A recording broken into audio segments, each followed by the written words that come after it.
breaking barriers and bridging the gaps between patients and doctors. Welcome to Brainstorming with the Docs and your co-hosts, Dr. Glenn Harrison and Dr. Kolby Condos. All right, everyone, welcome back to this week's episode of Brainstorming with the Docs. I'm Dr. Kolby Condos, my co-host, as always, Dr. Glenn Harrison. How's it going, buddy? Doc. I'm doing good. I'm doing really good. Really good. Here's the one about motivation. If there ever was an episode about motivation, I'd say this is it. I would agree with that. I mean, in the past, we've done topics about like habit forming, about how to form habits, like how do you implement habits? Well, this like rounds right into that because he talks. Right. We're actually, so if this is your first time watching or listening to the podcast, please hit like and subscribe and turn on notifications because we're going to continue to roll out content similar to this every other week. So this week we are talking with Roy.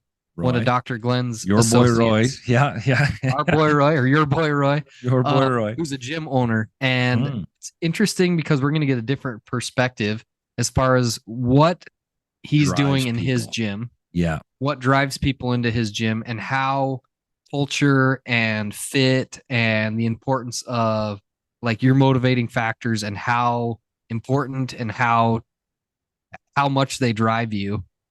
That's right. And how he's really been able to make a successful gym based around culture, motivation, and not just physical efforts for body transformations, but he talks about accountability and nutrition as well. So Anyway, we should jump into it right now because we have two parts to this. So this is just part one. And here we go. Well, hello, everybody. So I'm so excited to talk to my good friend and colleague, Roy from Ruf Fitness. So thanks for joining us, Roy. How are you doing today? I'm doing well, man. I appreciate you having me on. Since you asked me to be on the podcast, I've just been doing nothing but thinking about what we're going to talk about on this podcast. I'm so excited. Our challenge will simply be to keep it within the time constraints. I know that's going to happen. So I tried to write a few notes here and then I talked to you and I kind of threw those notes away. So we're just going to run with it. But really what we're talking about today is kind of what you see from your unique background and what you do. So tell us, tell everybody what your background is. Tell us about your gym, when it started, all that great stuff. Yeah. So I started Ruf Fitness when I was 19 years old in college. I graduated from LSU, Bachelor of Science in Kinesiology. And I've just always had a passion for helping people and teaching people. And I started this as like a little boot camp out as a park. And, through the last over a decade of doing this, it's constantly trying to figure out like what makes people tick so we can get them the best results, right? Because at the end of the day, we're trying to solve a problem. I think for both of us, I've been saying this recently, like the evil master plan, if I could ever have one, is to genuinely get you the results you're looking for, right? And if I can get you the results you're looking for, then why would you go anywhere else? Like that's just good business. And of course, it's a win-win on both sides. And so, we started with just workouts back in 2014, but then it's evolved from there, trying to figure out what people need to actually, like what we're going to talk about today is like, what do they actually need to live their happiest, healthiest life long-term? And then when I moved to Colorado, about 5 years ago, we started the gym here in Colorado as like a base organization for our headquarters. We have like a huge online program too. We do a lot with nutrition and accountability, which we'll talk about today. But again, just trying to put the pieces together day by day by day to improve it, to make a better experience for people. Yeah, it like we were saying before, it's definitely from a trainer standpoint, from a coach's standpoint, it's a psychological game that you get better and better at when you see the patterns of the thought patterns that people fall into that inhibit their success, that shut down their success. 100%. And being in it as long as you see these patterns, you see them.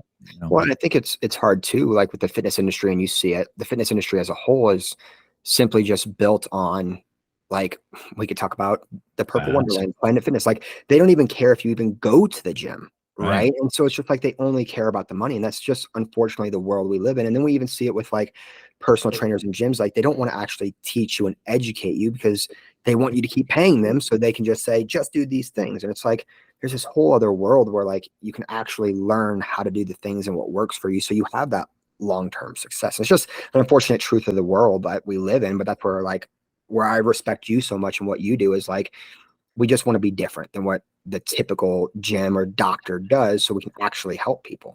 Yeah, yeah.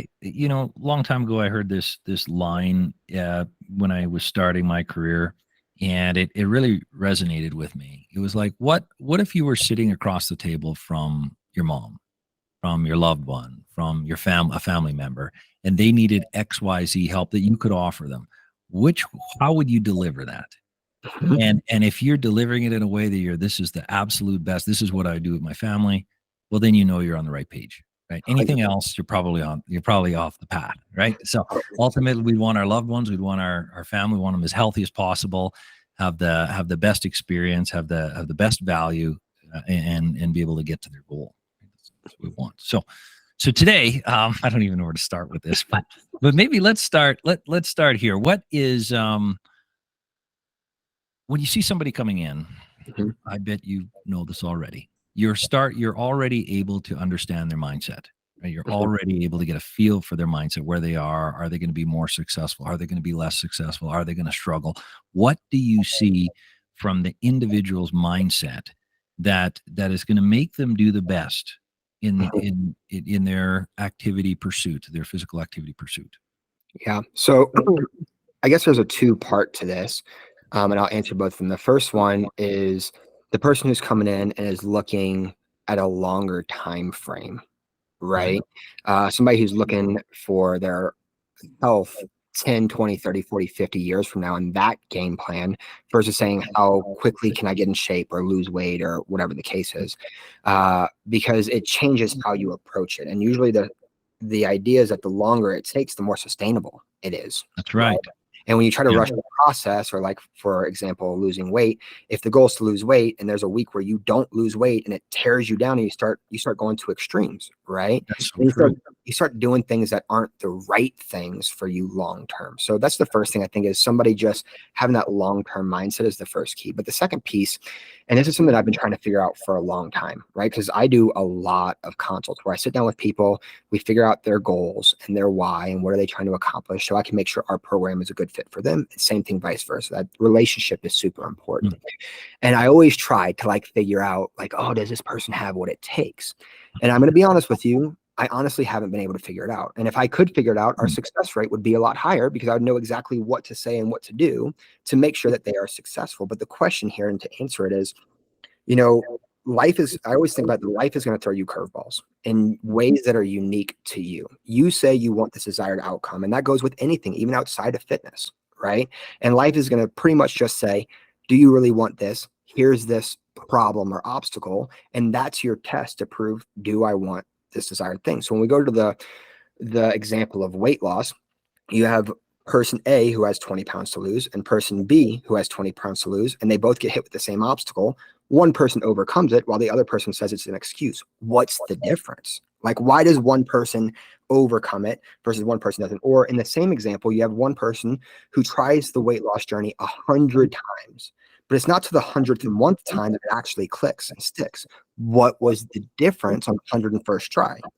And what I realized is that the goal really isn't unique, because everybody wants to be in shape. Everybody wants to be healthier. Everybody Yeah. wants more confidence, right? Mm. The whys usually aren't that unique either. You want to look better naked. You want more confidence. You want the job promotion. You want to attract a mate. Like, you want to be Mhm. around. You want to be around for your kids. You want to be around for your grandkids. You want to show up for them. Like, I've seen all the whys, but I've seen two people with the same why.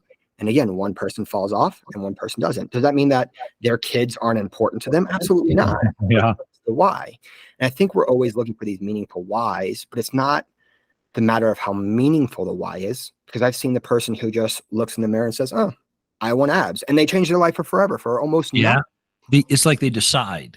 Exactly. And so Yeah. the defining factor is, how deep does the why cut? Like, Mm. how impactful is that why to you? Because it doesn't matter if it's something super meaningful, like you want to do it for your kids, or super shallow, like you want to make your ex-partner jealous. If whatever it is moves you to, when you get to that obstacle, because it's going to come, you say that I'm so unhappy with where I'm currently at, that the pain of getting through this obstacle is better than the current pain that I'm in. And Right. the unfortunate truth is that some people just aren't in enough pain. Like, everybody wants to lose weight, and you always hear the fitness industry say, well, if you wanted it bad enough, you would do it, right? And you're like, no, but I Yeah. really do want this. But the truth is that Would you rather lose the weight, or are you comfortable with the life you're living? Right? Because you might want to lose weight, but you also enjoy going out on the weekends. You enjoy not having to work out. You enjoy being able to eat whatever you want, whenever you want. And to be honest, you might, and it's an unfortunate truth, but you might just need to gain some more weight or be a little bit more unhealthy, or go to the doctor and they say, listen, you're not going to live very long. Like, and then you're in enough pain to say, man, anything besides this would be better. Yeah, that's so crazy and so true. You know, I was reading something. Maybe we even talked about this.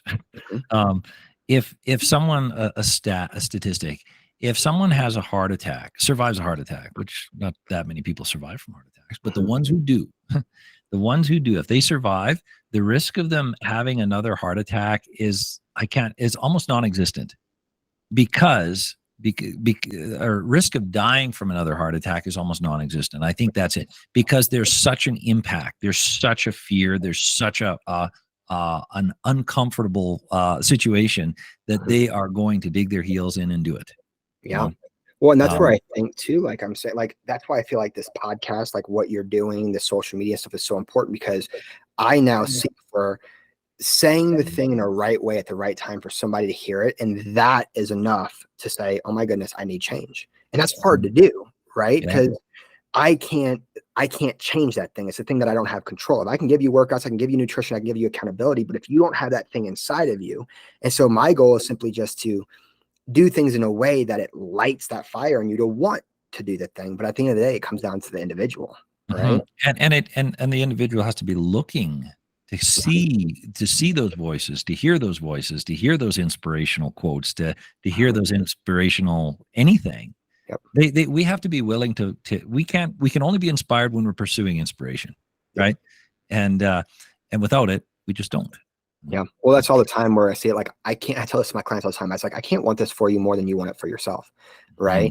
When somebody comes to me and they're like, oh, my car broke down. I'm like, and like, is that your excuse or is that your obstacle? Like, what's the path here? Right. And I have seen extremes, like we can go like loss of a loved one. And that is so unfortunate and it's terrible.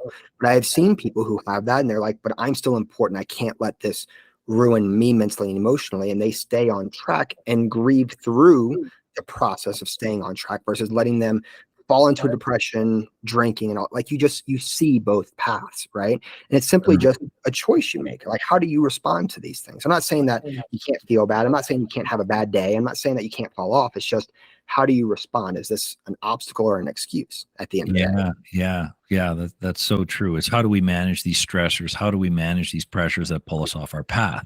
Is it constructive or are we going to use it as an excuse? Maybe our why isn't important. It isn't deep enough for us, like you're saying. Yeah. So when somebody walks in your gym, and this might be a little overlap with the previous question. What are four things? I don't know, personality traits, things that you see, that you pick up that you're like, these are four criteria that are going to be successful. If there was, what would you say four things are? I'm putting you on the spot here, but yeah, you are putting me on the spot here. I think that the biggest thing, whatever you think. Yeah. Well, I think the biggest character traits, one is putting your ego aside, right? Like being teachable, because I think that for the most part, if I were to say cookie or apple, which one's going to be healthier? Everybody's going to choose the apple, right? And so we already have this base understanding where we feel like, oh, well, I eat pretty healthy and I know what to do. But if you already knew everything that there was to know, then you would know all the pieces to the puzzle and you'd already be in shape, including the motivation side of things as well and the accountability. Right. And so I think, we literally have it on the front door of our gym. It says, leave your ego here, right? We always have more to learn and you need to be teachable, because at the end of the day, if I'm telling you what you need to do, but you're so stuck in your old ways, then nothing's going to come to it. Right. Two, as far as quality, like, this is a hard one, but I'm going to say personality, but more so like you got to find your fit, right? Like, everybody has a different personality, and for you to be able to fit into our gym and see the success you want, you have to have the personality that fits with our culture. And if our culture isn't what you're looking for, then you need to find the gym or the company or whatever that is that has that thing that you're going to connect with. Like, you got to be able to build deep roots, because you're going to be doing this the rest of your life, right? You don't win fitness, right? If the goal is to lose weight, once you lose the weight, it's not like, aha, I won, I'm done. It's now you got to keep the weight off. So not so much that you need to change your personality, but make sure that the personality you have fits with where you're going and where you're looking for help. Does that make sense? Okay. Yeah. Yeah. Because otherwise it'll be a temporary pain point versus a longer term relationship. 100%. There's two reasons why somebody will quit their fitness journey that we've seen. And it's either one, they aren't connecting with us anymore, like on a personal level, like a friendship, or two, they're not seeing progress anymore.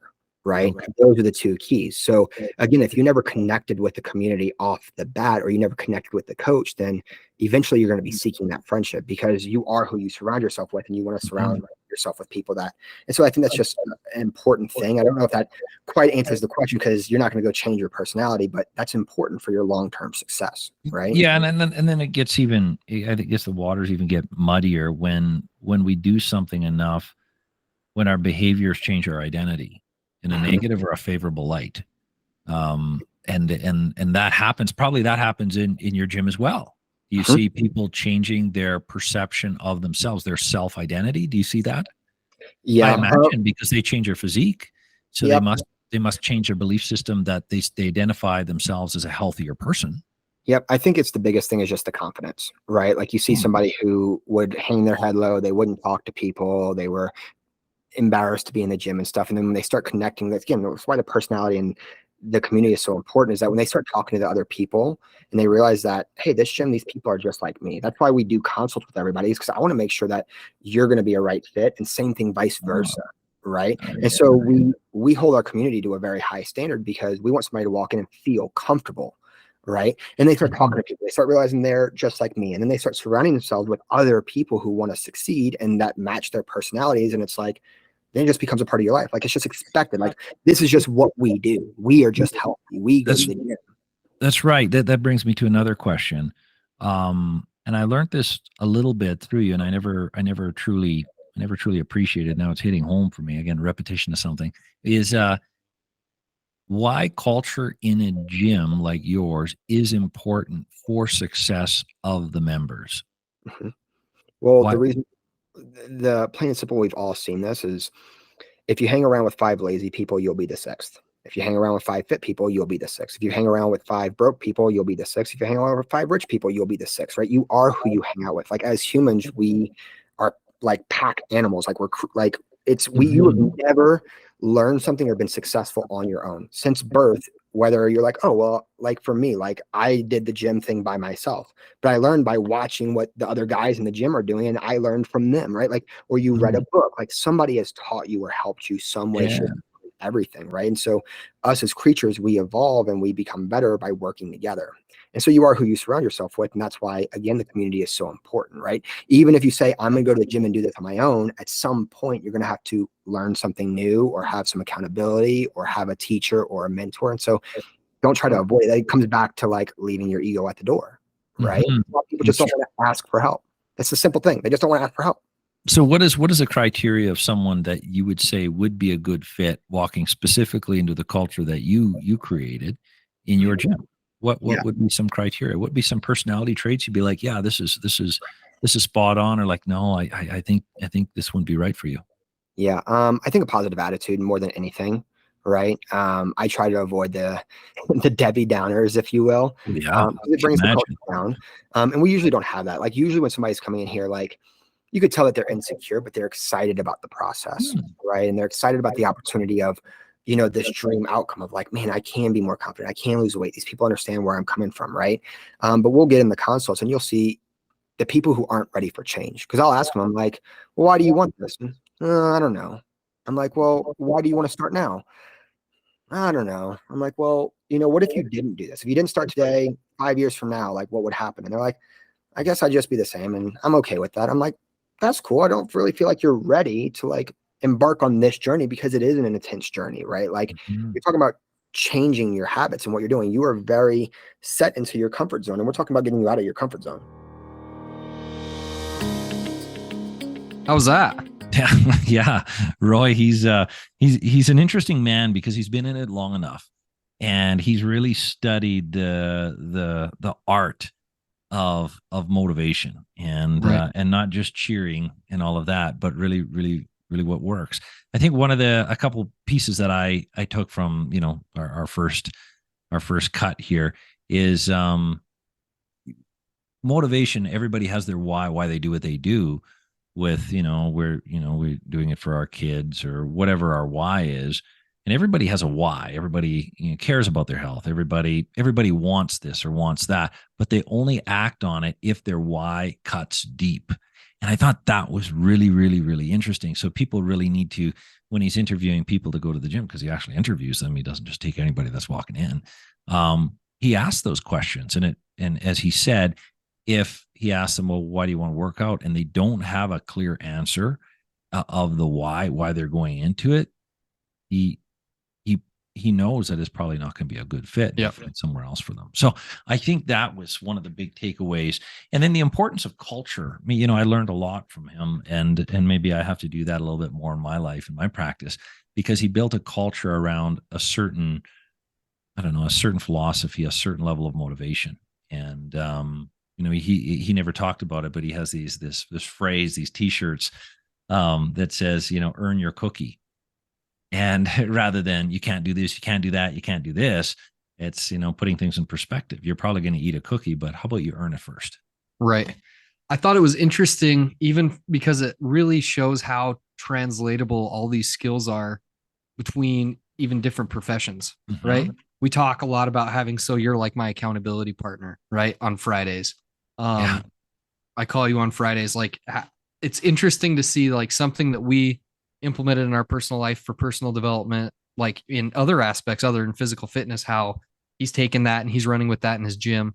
It's just a lot of the stuff that we harp on here on a regular basis with accountability, nutrition, all that kind of stuff. He's implementing all that stuff in his gym, and it's really successful for him, which is really, really cool to see how all that stuff is a translatable skill across multiple professions and multiple businesses, and it works everywhere. It just goes to show you, if you really take care of yourself and you're consistent with it, how much you can change your life. That's true. If you're successful at health, you're going to be successful at life, because the principles translate. So yeah, I think that's cool. So anyway, so that's Roy. All his information will be below, so you can reach out to him. He has, he has his on. He talks more about it in the second segment, but I'll put it below. He has online coaching and training, as well as his gym here in Colorado. So that's Roy. And again, if you liked this content, please hit like and subscribe and turn on notifications. If you'd like to get a hold of us directly, you can do so at info@brainstormingwiththedocs.com.